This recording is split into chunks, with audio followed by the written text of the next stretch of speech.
Bila kita menawarkan prinsip keadilan, prinsip kesetaraan, pasang besar-besar pesan itu dimanapun Anda berada. Jangan gentar pada mereka yang kegiatannya merobek poster.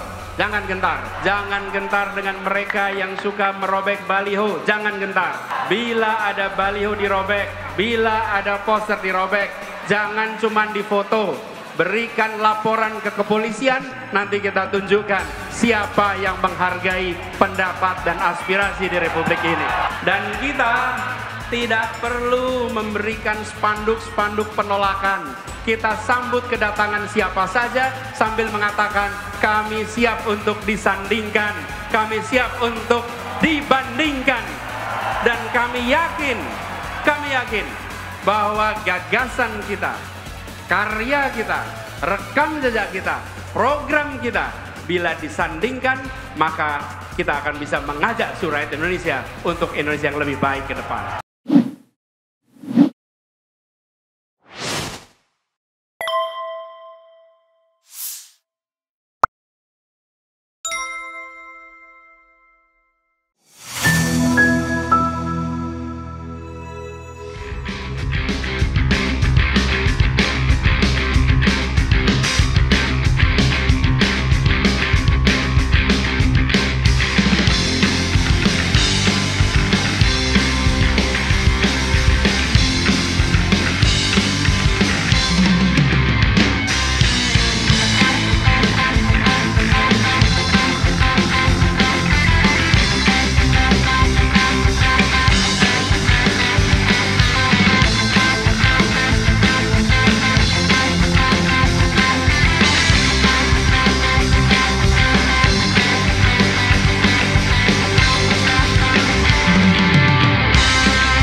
Dan kita sudah menyaksikan banyak kasus-kasus akhir-akhir ini yang jadi perhatian adalah yang viral. Kadang-kadang saya merasa khawatir. Karena begini, kita ini harusnya berani. Saya setuju ketika ada yang dikatakan bahwa kita harus mencari pemimpin yang berani. Setuju. Dan pemimpin berani bukan sekedar berani, tapi berani karena benar, berani karena membawa kebenaran. Karena pasangannya kata berani itu benar. Kalau tidak benar, dia tak berani. Tapi kalau dia bawa kebenaran, maka siapapun dihadapi dan ridha Allah yang menjadi pegangannya.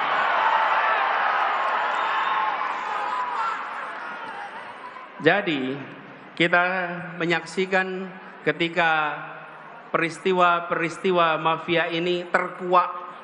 Ada polisi jenderal bintang 2 membunuh anak buahnya. Terbuka. Ada yang menyelundupkan narkoba.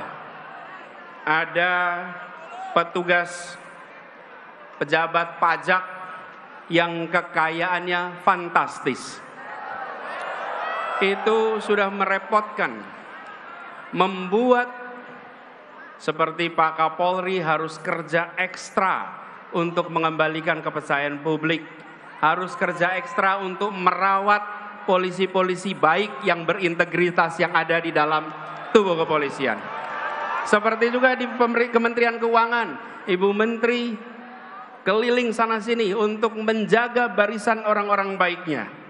Saya pernah di pemerintahan, saya menyadari betul, ya benar ada orang-orang bermasalah, tapi banyak lagi orang-orang yang bisa menegakkan amanah, orang-orang yang berintegritas. Mereka-mereka itulah yang harus dibangkitkan untuk bersama-sama menjaga Republik ini. Nah, ketika kita menyaksikan peristiwa-peristiwa seperti itu, kita geram. Ini harus kita hadapi. Apalagi sekarang kita kumpul hari ini tepat 25 tahun reformasi di Indonesia. Tepuk tangan untuk para pejuang reformasi kita.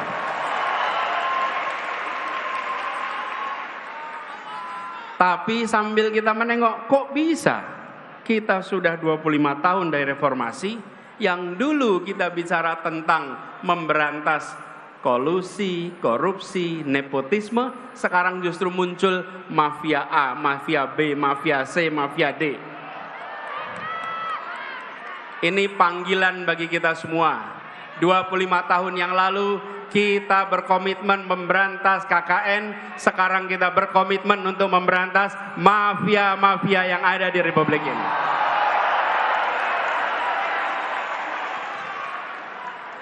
Proses terjadinya itu pelan-pelan.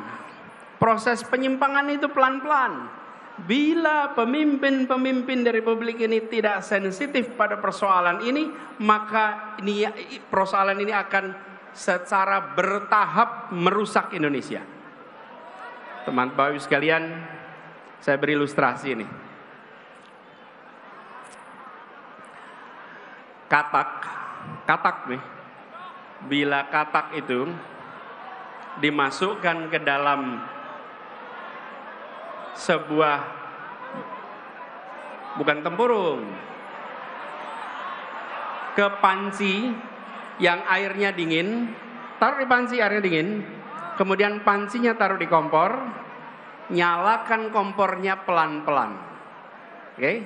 Air di situ asalnya dingin, lama-lama menjadi panas, lama-lama mendidih, dan katak itu akan mati dalam mendidihnya air. Oke? Itu jalannya pelan-pelan. Tapi kalau katak dilemparkan ke panci yang airnya mendidih, dia langsung lompat. Dia langsung lompat. Tapi kalau dipanaskan pelan-pelan, dia mati mendidih.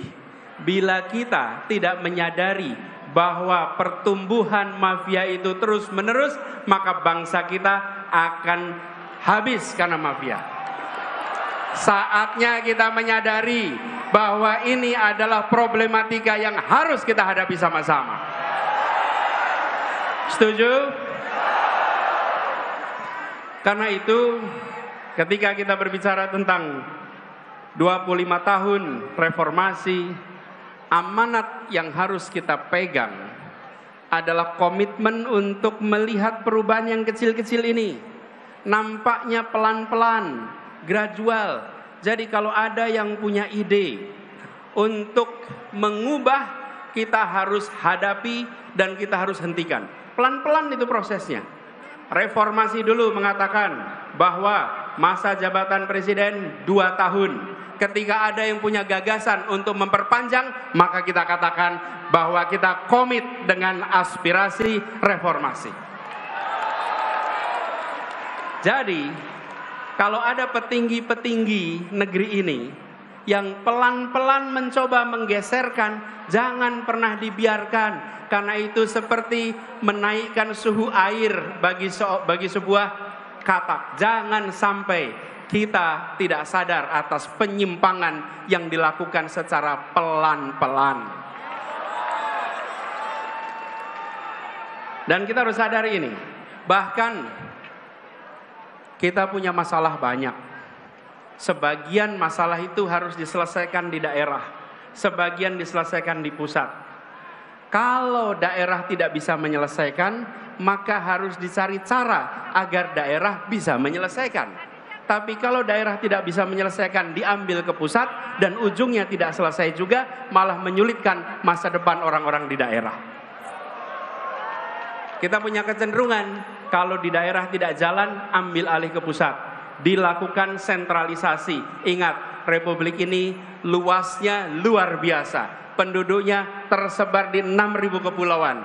Berikan kepada kita semua kewenangan untuk menyelesaikan awasi, pastikan tereksekusi. Dengan cara seperti itu, rakyat bisa merasakan pemerintah hadir di seluruh wilayah Indonesia.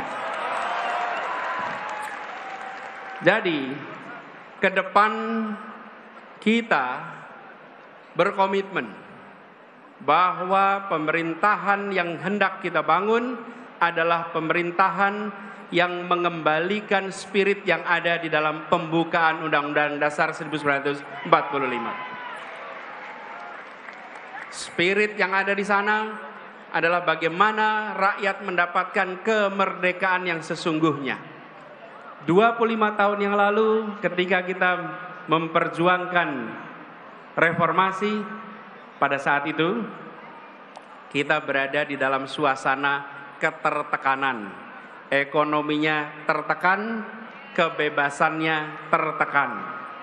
Hari ini sebagian dari kita merasakan kebebasan yang tertekan. Dulu negara mengatur siapa saja, siapa boleh maju ke caleg, siapa boleh maju ke pilpres, siapa boleh maju wali kota, bupati, semua diatur. Hari ini jangan sampai ada pengaturan siapa yang boleh maju dan siapa yang tidak boleh maju. Karena itu bukan diatur oleh pemerintah, itu diatur oleh partai-partai politik atas aspirasi rakyat. Bila rakyat menginginkan si A menjadi calon, izinkan negara ini memberikan kesempatan kepada mereka untuk memperjuangkannya. Bukan malah negara menghentikan, bukan malah negara melarang. Bahwa negara menjamin kemerdekaan, dan itu yang harus sekarang kita perjuangkan. Jadi kita yang berada di sini adalah kita yang punya aspirasi. Dan kita menuntut agar ada kesetaraan kesempatan bagi siapapun di Republik ini. Dan ini juga artinya kepastian kepada mereka yang berusaha. Bayangkan, bila kita tidak memberikan kesetaraan itu, mereka yang di dunia usaha pun mengalami kekhawatiran, mengalami serba ketidakpastian. Ketika sebuah pemerintahan bertugas, dia harus memberikan kesetaraan kepada semua pelaku usaha. Jangan sampai pelaku usaha yang dianggap teman diberi fasilitas, pelaku usaha yang bukan teman tidak diberikan fasilitas. Dan persoalan mafia ini yang tadi saya sampaikan, itu sering sudah masuk ke dalam proses. Saya beri contoh. Ketika kami bertugas di Jakarta, ini salah satu ketidakpastian yang harus kita bereskan. Setiap tahun kita selalu meributkan soal UMP, upah minimal provinsi. Dan di DKI Jakarta, upah yang biasanya naik rata-rata 8% karena kondisi perekonomian turun. Tapi di tahun 2021 kemarin, untuk upah tahun 2022, mendadak peraturannya diubah. Peraturan yang biasanya kalau kita terapkan memberikan kenaikan UMP yang masuk akal, kemarin UMP-nya angkanya itu amat rendah. Kalau tidak salah sekitar Rp37.000 kenaikannya. Pada waktu itu saya katakan, tidak mungkin di Jakarta naik upah nilainya 37.000. 37 itu bukan angka yang layak untuk pekerja di Jakarta. Karena itu kemudian saya sampaikan kepada pemerintah waktu itu, Kementerian Tenaga Kerja. Saya sampaikan bahwa yang layak di Jakarta, kenaikan itu menggunakan formula yang lama. Jangan formulanya digonta-ganti. Dan inilah yang disebut sebagai mafia tentang pengupahan yang ada di Indonesia. Tidak boleh kita biarkan. Kami memilih untuk mengambil sikap yang berbeda. Dan ketika memilih sikap berbeda, tentu kita menyadari bagaimana landasan hukumnya. Tapi yang menarik, para pengusaha protes waktu itu. Saya undang pengusahanya ke Balai Kota. 50 pembayar pajak terbesar saya undang. Ketika saya undang, saya sampaikan, Bapak Ibu sekalian yang sekarang sudah menjadi 50 pembayar pajak terbesar. Bapak Ibu lihat, kita semua nih sekarang berkumpul di Balai Kota. Jaraknya hanya 1 kilometer dari Gedung Pancasila, tempat konstitusi kita disusun. Tempat persiapan kemerdekaan kita disiapkan. Pada waktu itu mereka yang berkumpul adalah orang-orang yang makmur, orang-orang yang terdidik.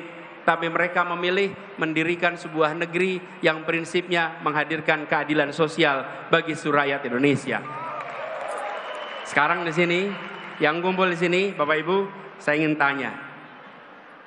40 tahun yang lalu Bapak Ibu di mana? 50 tahun yang lalu Bapak Ibu di mana? Kita semua 40 tahun yang lalu, 50 tahun yang lalu bukan siapa-siapa. Republik ini sudah memberikan kesempatan Bapak Ibu sekalian menjadi 50 pembayar pajak terbesar karena Republik ini memberikan kesempatan kepada Bapak Ibu sekalian. Sekarang berikan kesempatan pada para pekerja untuk mereka bisa mendapatkan kesetaraan masa depan. Sebagaimana Bapak Ibu sekalian mendapatkannya. Ini soal kita bergiliran masing-masing memberikan kesempatan. Dan ketika kita mengirimkan pesan kesetaraan itu yang menarik. Para pengusaha itu setelah ngobrol pulang dan mereka bilang, Pak Gub, kami setuju dengan prinsip yang Bapak pegang. Kita sama-sama bergerak untuk Indonesia. Bapak Ibu sekalian, ketika kita bicara tentang nilai-nilai, maka semua akan terpanggil. Itulah sebabnya hari ini kita berjuang, karena kita membawa nilai-nilai dan kita ingin memanggil semuanya untuk berjuang bersama kita. Nilainya nilai keadilan, nilainya nilai kesetaraan. Dan itulah yang kemudian membuat kita semua yakin, bila ini kita kerjakan, insya Allah Indonesia akan lebih baik. Indonesia akan lebih makmur. Karena itu buat para relawan semua yang sudah berkumpul di sini, siap kita bergerak bersama ke depan? Siap untuk mengajak semuanya? Siap untuk menjangkau semua? Siap untuk menunjukkan bahwa ini negeri merdeka? Jangan, ini permintaan saya, jangan pernah takut untuk menunjukkan pilihan kita. Setuju? Bila kita menawarkan prinsip keadilan, prinsip kesetaraan, pasang besar-besar pesan itu dimanapun Anda berada. Jangan gentar pada mereka yang kegiatannya merobek poster. Jangan gentar. Jangan gentar dengan mereka yang suka merobek baliho. Jangan gentar. Bila ada baliho dirobek, bila ada poster dirobek, jangan cuma difoto. Berikan laporan ke kepolisian, nanti kita tunjukkan siapa yang menghargai pendapat dan aspirasi di Republik ini.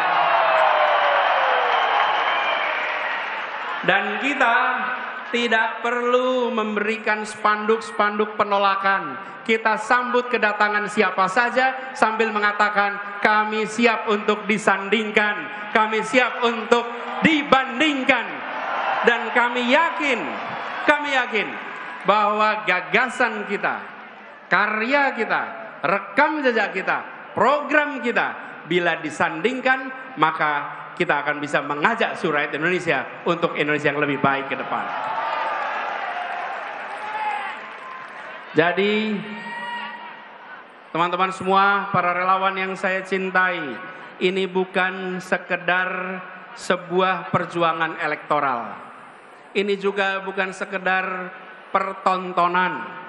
Ini bukan panggung hiburan, di mana datang ke depan panggung untuk menghibur, bukan. Ini adalah panggung untuk menentukan arah perjalanan bangsa ke depan. Karena itu kerjakan dengan keseriusan, kerjakan dengan sepenuh hati. Dan ini adalah perjuangan yang membawa nilai, membawa prinsip. Karena itu jadilah relawan teladan. Siap? Jadi apa? Relawan apa? Relawan apa? Relawan apa? Jadilah relawan teladan. menghormati kedatangan lawan sambil mengatakan kami membawa gagasan, kami membawa rekam jejak, siap disandingkan, siap ditandingkan, dan kami yakin biidznillah kemenangan akan diantarkan kepada kita.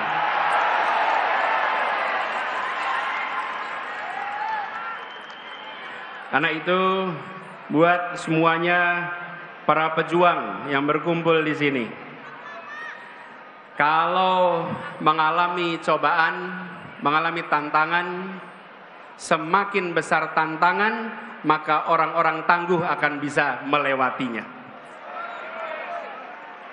Kalau kita ketemu dengan tantangan, maka kita tidak menghindar. Kalau kita ketemu tantangan, kita tidak sembunyi, tapi kita hadapi. Kita apa?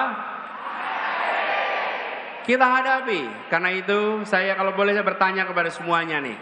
Kalau saya beri pertanyaan, pejuang bukan? Maka jawab, hadapi. Siap? Pejuang bukan? Pejuang bukan? Pejuang bukan? Insya Allah kita hadapi, dan dengan izin Allah perjuangan ini insya Allah akan diantarkan pada kemenangannya. Terima kasih, salam perjuangan, pesan kepada seluruh keluarga, semua tentaga, jangkau semua dan katakan bahwa perubahan untuk keadilan sedang bergerak menjangkau semua, dan insya Allah dari ruangan ini dikirimkan pesan penuh semangat untuk seluruh Indonesia. Assalamualaikum warahmatullahi wabarakatuh.